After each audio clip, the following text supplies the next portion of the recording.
Does a Lamborghini truly need more presence?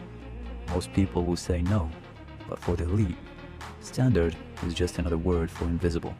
Look at this, the Urus Performante, reimagined by Larte Design. This is the Esteso Widebody kit. It's wider, lower, and draped in exposed carbon fiber.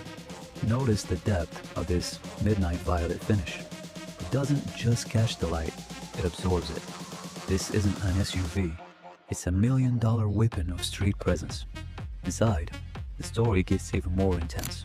Custom violet stitching across deep black Alcantara.